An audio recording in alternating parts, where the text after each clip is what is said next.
अस्सलाम वालेकुम दोस्तों। अच्छा, तो हम सबसे पहले उस वेबसाइट के ऊपर चलते हैं जहाँ से हम डाटा सब करने वाले हैं। ठीक है, तो यहाँ पर ये है एक बेसिकली ये एक कनाडा की एक वेबसाइट है जहाँ पर लोग आते हैं और अपनी एड्स को जो है वो रन करते हैं। तो हमें इस ऐड का जो है वो डाटा वगैरह उठाना है यहाँ से। तो हमारे पास क्या है, हम इसका नाम उठा सकते हैं, इसकी प्राइस, इसकी पिक्चर या फिर इसकी जितनी भी डिटेल है वो सारी की सारी हम यहाँ से उठा सकते हैं। ठीक है, तो आइए प्रोग्राम की तरफ। ये प्रोग्राम मैंने सबसे पहले जो है वो पहले ही लिख रखा है ताकि हमारी जो वीडियो है वो बहुत ज़्यादा लंबी ना बने। ठीक है, तो हमारा बहुत ज़्यादा टाइम ज़ाया ना हो। जितना टाइम हम कोड को लिखने में जो ज़ाया करेंगे उतना ही हम इसको एक्सप्लेन कर देंगे। सबसे पहली लाइन जो है वहाँ पे मैंने दो लाइब्रेरीज ली है जो पाइथन की ही लाइब्रेरीज है। इनमें है हमारे पास सबसे पहले beautiful soft, BS beautiful soft और रिक्वेस्ट। ठीक है, मैंने इन दो लाइब्रेरीज को जो है वो इंपोर्ट किया है। हम इसको रन करते हैं। ठीक है, उसके बाद मैंने इन दोनों में से सबसे पहली जो सबसे ये जो हमारे पास लाइब्रेरी है रिक्वेस्ट की, मैंने इसको इस्तेमाल करते हुए यहाँ पे गेट का मेथड इस्तेमाल किया है। अच्छा, तो दोस्तों इसका क्या फ़ायदा होगा हमें, जैसे हम किसी भी यूज़र जब यूज़र इंटरनेट को इस्तेमाल करता है या किसी वेब पेज को इस्तेमाल करता है तो वो यहाँ पर एक URL के ज़रिए एक रिक्वेस्ट भेजता है पीछे सर्वर में। ठीक है, जहाँ से हमें ये सारे का सारा डाटा जो है वो इस फॉर्म में यानी यूज़र फ्रेंडली फॉर्म में जो है वो हमें शो होता है। लेकिन वही चीज़ हम यहाँ पे करने वाले हैं, हम एक रिक्वेस्ट भेजेंगे सर्वर को जिससे वो इस लिंक के ऊपर जितना भी डाटा है यानी इस किस्म का जितना भी डाटा है वो सारे का सारा क्या करेगा, वहाँ से गेट करेगा और हमें लाकर इस पेज में कुछ इस फॉर्म में हमारे पास स्टोर करेगा। जैसे कि हम इंस्पेक्ट करें तो हमारे पास एक चीज़ शो होगी, ये देखिए। अब यहाँ पर सारे का सारा डाटा वो पड़ा हुआ है जो हमारे इस तरफ नज़र आ रहा है। लेकिन इन दोनों में फ़र्क क्या है, ये यूज़र फ्रेंडली है। ठीक है, लेकिन यहाँ पे जो डाटा शो होगा वो सारे का सारा कोड फॉर्म में होगा, इस तरह की फॉर्म में होगा। ये सारे का सारा क्या है, ये HTML या फिर इस पेज को बनाते हुए जो भी चीज़ या फिर जिस तरह का भी कोड इस्तेमाल किया गया है वो सारे का सारा जो है वो बैकएंड पे जितना भी कोड चलता है वो शो हो रहा है, वो यहाँ पे शो हो रहा है। तो हमें यहाँ पर क्या चीज़ मिलेगी, हमें यहाँ पर जब इस वेरिएबल में ये रिक्वेस्ट मेथड वहाँ से गेट करेगा सर्वर में और यहाँ पर लाके सेव करेगा तो हमारे पास कुछ इस तरह की फॉर्म का डाटा होगा। ठीक है, जो कि बेसिकली इसी का ही बैकएंड पे ऊपर काम करने वाला कोड है। हम इसको रन करते हैं और देखते हैं हमारे पास किस तरह का डाटा शो होगा। ठीक है, यहाँ पर एक कोड शो हुआ है यानी रिस्पॉन्स हमारे पास 200 यानी 200। इसका मतलब है कि इसने गूगल पे गया, वहाँ पे इस URL के थ्रू इसने एक रिक्वेस्ट की और वहाँ से जितना भी कोड था इस पेज का वो सारे का सारा गेट किया और इस इस जो वेरिएबल है इसमें लाके सेव कर दिया और इसका कोड था 2000। अगर आपका 2000 ना आए तो इसका मतलब कोई ना कोई प्रॉब्लम है या फिर आपके लिंक में या फिर आपके कनेक्शन में जिसकी वजह से आपका जो डाटा है वो आप तक नहीं पहुंच सका। अच्छा, तो चलते हैं हम दूसरी लाइन के ऊपर। ये लाइन क्या करेगी, अब यहाँ पर हमारे पास HTML की फॉर्म में डाटा तो आ गया, लेकिन जब भी हम इसको प्रिंट करते हैं तो हमारे पास रिस्पॉन्स जो है वो 2000 आता है, हमारे पास कोई कोड नहीं आ रहा। तो इसको सॉर्ट आउट करने का क्या मेथड है, हमने दूसरी लाइब्रेरी जो इंस्टॉल की थी ब्यूटीफुल सॉफ्ट। अच्छा, ब्यूटीफुल सॉफ्ट क्या करता है, आपको HTML की फॉर्म में डाटा जो है वो शो करने देगा। अब देखिए, हम यहाँ पर जो वेरिएबल है यहाँ पर जब इसको प्रिंट करते हैं तो हमारे पास क्या है, सिर्फ रिस्पॉन्स आ रहा है, कोई डाटा नहीं आ रहा। ब्यूटीफुल सोप क्या करेगा, आपके इसी डाटे के जितने भी कंटेंट है उन सबको HTML की फॉर्म में लिखेगा और आपको जो है वो शो करवा देगा। ठीक है, जो ब्यूटीफुल सोप है इसका यही काम है। ठीक हो गया, तो अब हम इसको रन करते हैं। जैसे हम इसको रन करेंगे, मैंने यहाँ पे प्रिंट करवाया, ये देखें जितना भी HTML की फॉर्म में डाटा था वहाँ पे इसने वो सारा डाटा उठाकर हमें यहाँ पर सेव कर दिया। ठीक है, अब यहाँ पर हमारे पास ये डाटा तो आ गया। अब इस डाटे में से हमने अपनी जो रिक्वायर्ड इंफॉर्मेशन है उसको जो है उसे हमने निकालना है। ठीक है, अब देखें हमारे पास क्या है, वो सारे का सारा पेज का डाटा जो यहाँ पर था यानी इस पेज में जो कुछ भी लिखा हुआ है वो सब का सब जो है वो हमारे पास आ तो गया। अब हम क्या करेंगे, लेकिन हमें तो सिर्फ यहाँ से यही चीज़ चाहिए, ना तो हमें एक्स्ट्रा टैग वगैरह चाहिए, ना हमें एक्स्ट्रा पिक्चर्स वगैरह चाहिए, ना लिंक वगैरह, कुछ भी नहीं चाहिए। हमें सिर्फ जो इंफॉर्मेशन रिक्वायर्ड है वो चीज़ चाहिए थी। अच्छा, तो अब हम दूसरी लाइन पर आ जाते हैं। अब यहाँ पर क्या कर रहा हूँ, यहाँ पे कर रहा हूँ सो जो हमने जिस वेरिएबल में इस सारे डाटे को हमने स्टोर किया है, ये देखिए ये वेरिएबल बनाया था हमने सो, इसमें जितना भी HTML का कोड था उस पेज का सारा यहाँ पे स्टोर कर लिया। अब इस सोप में से फाइंड करेंगे। सोप डॉट फाइंड का एक मेथड है जो ब्यूटीफुल सोप के साथ ही हमारे पास आता है, जो हमने लाइब्रेरी के ऊपर इंस्टॉल की हुई है।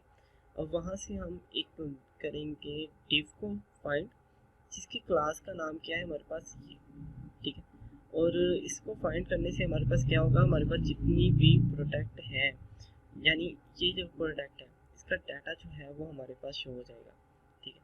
अब देखें ज़रा, अगर हम यहाँ पर चाहें तो यहाँ पे देखना चाहते हैं उस आइटम का नाम क्या है, उसकी स्पेसिफिकेशन क्या है, या फिर उसमें क्या क्या चीज़ें हैं, तो हम उसको कैसे फाइंड करेंगे, क्योंकि कोड तो हमारे पास ऊपर HTML का जितना था, पूरे पेज का कोड जो है वो तो हमने उठा लिया, पर इस पेज में से, इस कोड में से हमें स्पेसिफिक डाटा चाहिए, ठीक है।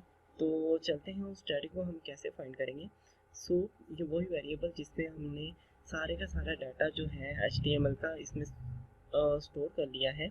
जैसे कि ये देखें, ये हमने यहाँ पर जो HTML का जितना भी कोड था ये सूप एक वेरिएबल बनाया और उसमें हमने स्टोर कर लिया, ठीक है।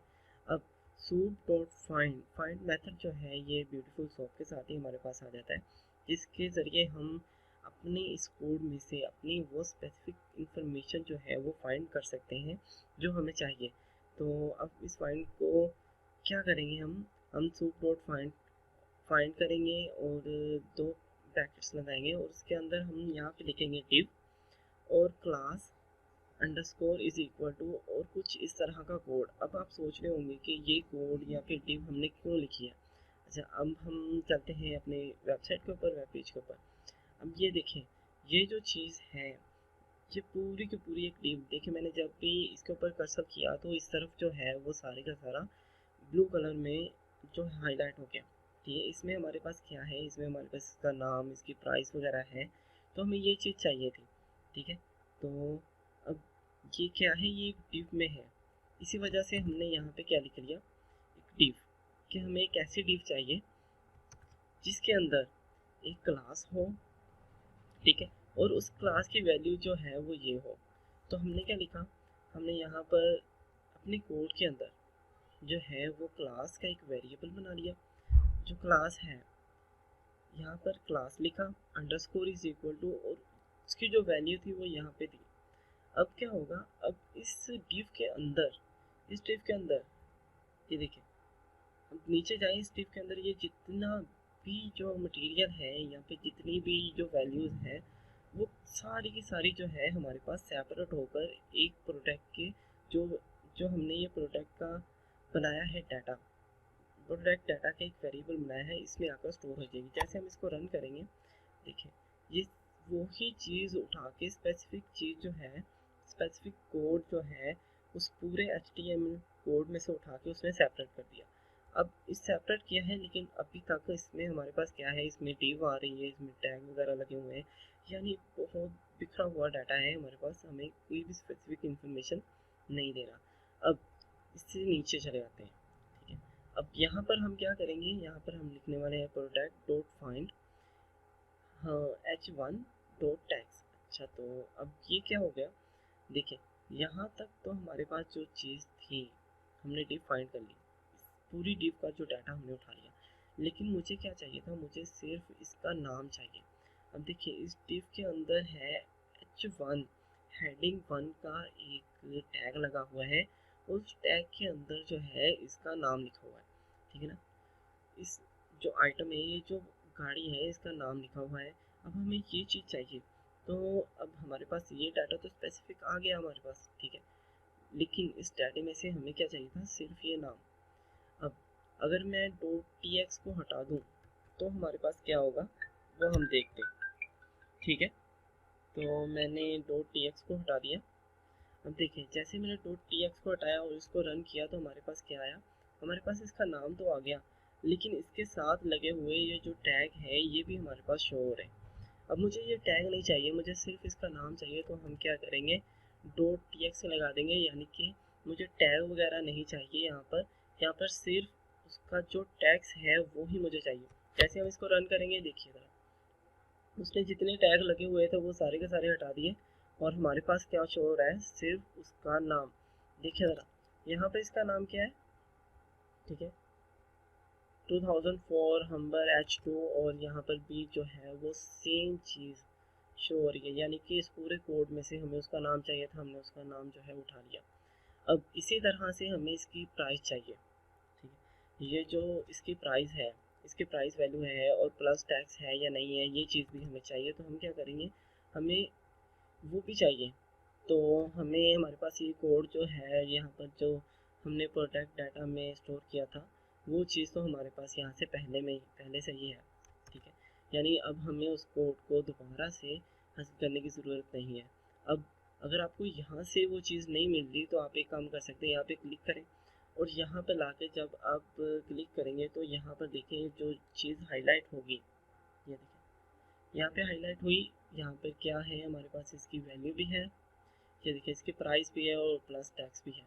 तो हम क्या करने वाले हैं, यहाँ पर टैग लिखा हुआ है SPN स्पैन, तो हम इस टैग को यूज़ करते हुए अपनी प्राइस की वैल्यू जो है, या फिर प्राइस जो है वो भी हम फाइंड करेंगे। हम प्रोडक्ट डॉट फाइंड, आप याद रखें ये प्रोडक्ट वही चीज़ है जिसमें हमने ये यहाँ पर वो स्पेसिफिक कोड जो था, जो हमारे पास इस पूरी, यहाँ पर जो इस पूरी एक सेक्शन का हिस्सा था जिसके अंदर ये सारी चीज़ें आ रही हैं, ठीक है, उसके अंदर से फाइंड कर रहे हैं, ना कि हम सूप में से, इस पूरे के पूरे पेज के कोड में से। अगर हम पूरे के पूरे पेज में के कोड में से फाइंड करेंगे, तो हमारे पास ये जो H1 का टैग है या फिर स्नैप का टैग है, ये तो बहुत सारी जगह पे इस्तेमाल किया होगा, लेकिन अगर हम स्पेसिफिक कोड में से फाइंड करेंगे तो ये सिर्फ इसी के लिए इस्तेमाल हुआ है, तो हमें ये एग्जैक्ट वैल्यू ला के देगा। जैसे मैंने इसको क्लिक किया, देखें अब ये सेम चीज़ वही है, अगर टैग्स को हटा देंगे तो ये हमारे पास उस पूरे टैग के साथ, यानी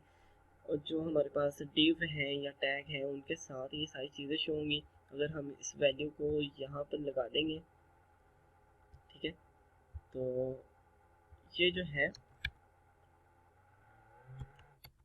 हमें वो स्पेसिफिक टैग्स ही निकाल के देगा, जो टैग वगैरह है उसको हटा देगा, ठीक है।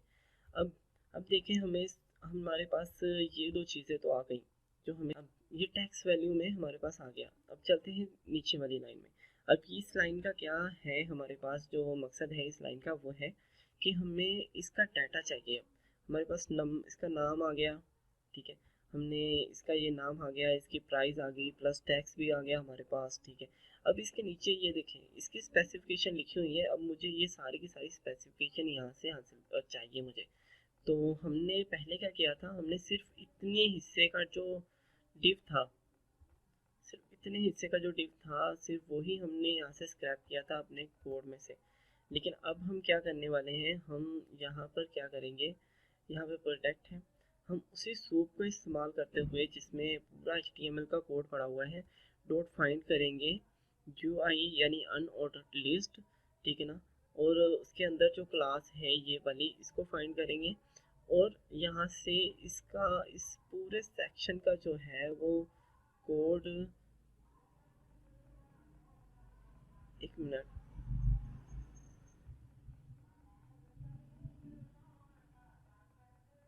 हम्म,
ओके, अब हमें इसकी प्राइस प्राइस और नाम तो मिल गया, ठीक है। अब बात चलते हैं इस लाइन के ऊपर। अब ये लाइन हमारे पास क्या कर रही है, यहाँ पे भी हम प्रोडक्ट का डाटा ले रहे हैं। तो अब हमें जो नाम वगैरह चाहिए था या प्राइस चाहिए थी वो तो हमें मिल गया। अब हम इसकी जो स्पेसिफिकेशन है इसकी, यानी कि इसकी जितनी भी ये स्पेसिफिकेशन है इसको हम फाइंड आउट करना चाहते हैं। हम चाहते हैं ये भी स्पेसिफिकेशन हमारे पास जो है वो आ जाए, ठीक है। तो हम चलते हैं इस लाइन के ऊपर। तो अब इस लाइन के ऊपर क्या कर रहा है, जो हमने पहला प्रोडक्ट का डाटा लिया था सूप में से, उसमें से जो चीज़ें चाहिए थी वो तो हमारे पास आ गई, ठीक है। अब हम फिर से सूप में से सिर्फ वो एरिया उठाएंगे या फिर वो सेक्शन या फिर वो डिव उठाएंगे जिसमें हमारे पास इस पूरे सेक्शन का जो है वो सारे का सारा डाटा हमारे पास मौजूद हो। जैसे हम यहाँ पे गए तो ये देखें, जब भी मैं इस साइड के ऊपर लेके आ रहा हूँ तो इसका जो एरिया है जिसके अंदर ये सारी सारी इंफॉर्मेशन है या स्पेसिफिकेशन है वो सारी की सारी ब्लू हो रही है। अब इसको मैंने कैसे ढूंढा, तो इसको ढूंढने का बहुत आसान तरीका है। हम यहाँ पर क्लिक करेंगे तो ये ब्लू सा हो जाएगा। अब हम कर्सर यहाँ पे जैसे ही लेके जाएंगे तो जहाँ जहाँ पर इसकी वैल्यू पड़ी होगी कोड में, वो सारी की सारी वैल्यू जो है यहाँ पे शो हो रही होगी। तो ये देखें, जैसे मैंने इसको क्लिक कर दिया तो यहाँ पर एक चीज़ शो हो रही है, ठीक है। अब देखिए, यूएल है, अनऑर्डर्ड लिस्ट है हमारे पास, जो है इसका पूरा सेक्शन है हमारे पास। तो डिव, तो मैंने यहाँ पे क्या यूज़ किया है, क्योंकि हमें सिर्फ ऑर्डर लिस्ट चाहिए थी यहाँ पर, ठीक है। तो मैंने इसको इस्तेमाल किया है। और दो ऑर्डर लिस्ट है हमारे पास, ठीक है। और ये दोनों ऑर्डर लिस्ट, इसकी टैग भी सेम है और इसकी क्लास भी सेम है, जिसकी वजह से अगर हम एक ऑर्डर लिस्ट को उठाएंगे तो दूसरी ऑर्डर लिस्ट ऑटोमेटिकली इसके साथ हमारे पास आ जाएगी, ठीक है। अब इस कोड के ऊपर चलते हैं। तो ये देखें, यू एल जो है हमारे पास अनऑर्डर लिस्ट टैग को शो करती है। तो यहाँ पर क्या लिखा हुआ है, यू एल, ठीक है। तो मैंने इस टैग को लगा दिया। अब हमारे पास class underscore is equal to, इसकी वैल्यू क्या थी हमारे पास, ये यहाँ से ये जो वैल्यू है ये मैंने यहाँ से उठाई है, ठीक है। ताकि हमारे पास इसके नीचे वाले जितना भी कोड है वो सारे के सारा हमारे पास शो हो, क्योंकि इसी कोड के अंदर जो है वो सारी की सारी प्राइस या फिर जो टैक्स लिखा हुआ है वो इसी कोड के अंदर लिखा हुआ है। तो मैं आपको दिखा सकता हूँ इस कोड के अंदर भी यहाँ पे लिखा होगा। तो कहाँ पे है, एक मिनट, ये दूसरी लिस्ट देखते हैं। तो इसके अंदर है हमारे पास कोड, ये देखिए कंडीशन है, उसने कंडीशन को हाईलाइट कर दिया। तो इसी तरह से ये सारे का सारा कोड जो है वो इसी के अंदर है। जैसे जैसे हम अपनी स्क्रिप्ट जो लिख रहे हैं उसको आगे बढ़ाएंगे तो आपको सारा आगे जो है वो डिटेल से बताते चले जाएंगे। देखिए हमने इसको रन किया, ठीक है। ये देखिए वो ऑर्डर लिस्ट यूआई की जो लिस्ट थी, यानी अनऑर्डर लिस्ट जो थी वो सारी की सारी हमारे पास यहाँ पर शो होनी शुरू हो गई है। यानी उसका कोड जो है उसने वो HTML में से पूरे पेज के कोड में से सेपरेट कर दिया है। अब हम प्रोडक्ट डाटा के वेरिएबल को यूज़ करते हुए, अब मुझे प्रोडक्ट का नाम चाहिए।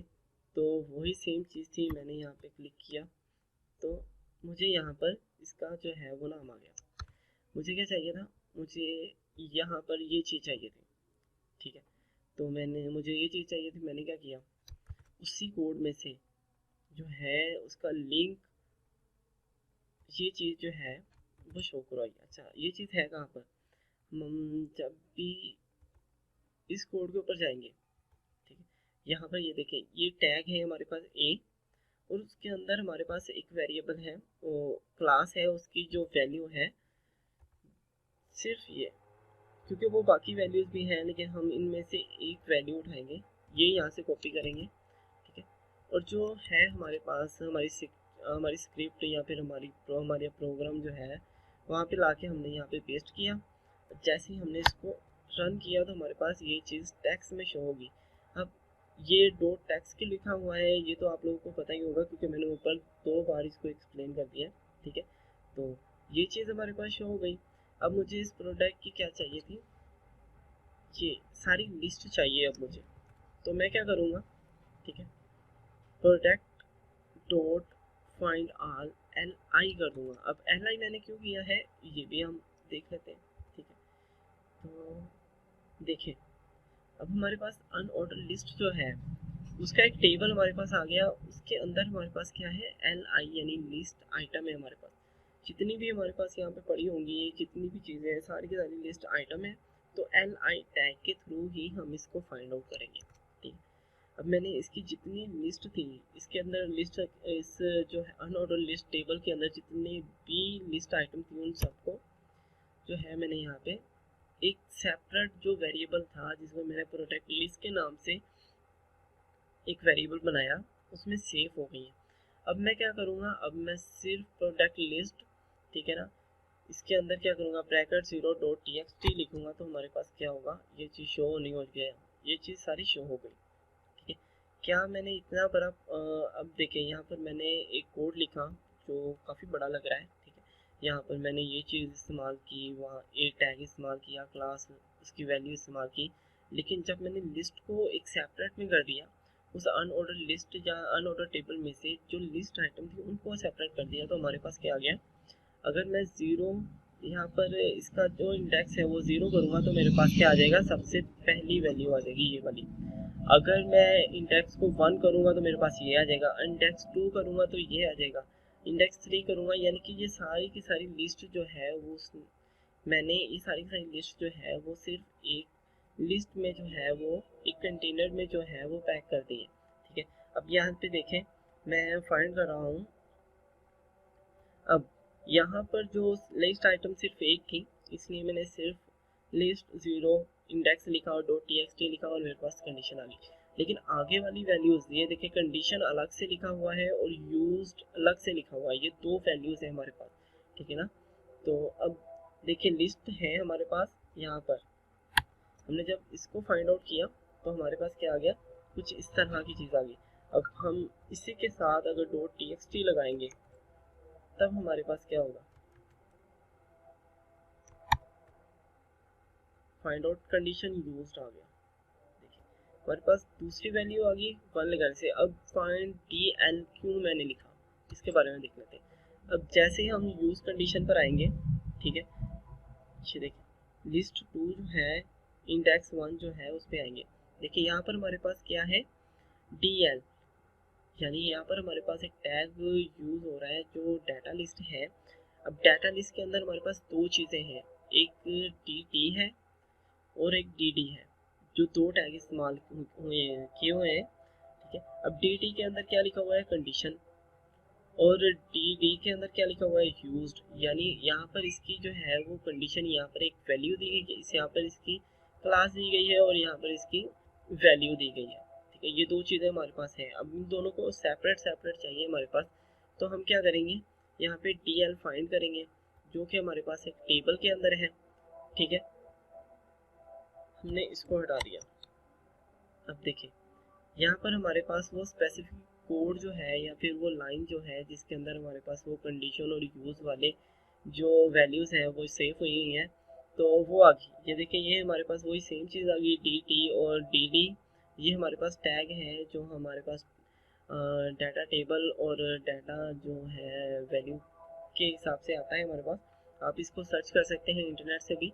तो यहाँ पर हमारे पास लिखा हुआ ये कंडीशन है और ये यूज्ड है। अब इन दोनों को मुझे अलग अलग चाहिए, सेम नहीं चाहिए जैसे हम पहले इसको करते थे और वो दोनों साथ साथ लिखे हुए आ जाते थे। अच्छा, तो अब अलग अलग करने का क्या मेथड है, हम लिखेंगे टेबल, वेरिएबल बनाया, प्रोडक्ट लिस्ट थी वही, इसका जो है इंडेक्स 1 है क्योंकि इंडेक्स 1 में हमारे पास ये चीज़ पड़ी हुई है, डॉट फाइंड करेंगे, हमने इसको फाइंड किया टी एल। इंडेक्स 1 में हमारे पास एक वैल्यू है। अब ये देखिए यहाँ से हम कुछ समझ लेते हैं, हमारे पास इंडेक्स 1 है, ये इंडेक्स 0 है, ये इंडेक्स 1 है ये। अब इंडेक्स 1 में हमारे पास एक टैग है उसका नाम है टी एल। ठीक है, उसके अंदर है हमारे पास जो वैल्यू है वो फाइंड करनी है। अब यहाँ पे देखें वही चीज़ मैंने लगाई टी एल, इस लाइन की तो आपको समझ आ गई होगी। ठीक है, अब प्रिंट करने वाला हूँ टेबल फाइंड, टेबल ये वेरिएबल है जो मैंने यहाँ पे लिखा, डॉट फाइंड हमारे पास मेथड है। फाइंड क्या करना है, इस कोड के अंदर से हमने डी टी टैग जो है वो फाइंड करना है और उस टैग के अंदर टेक्स्ट वैल्यू जो है उसको हमने प्रिंट करना है। ऐसे ही सेम ये है, टेबल है हमारे पास ऊपर वाला जो वेरिएबल है, डॉट फाइंड का मेथड इस्तेमाल किया है, डी डी की वैल्यू हमने यहाँ पर इस टैग इस्तेमाल कर रहे हैं, फिर डी डी का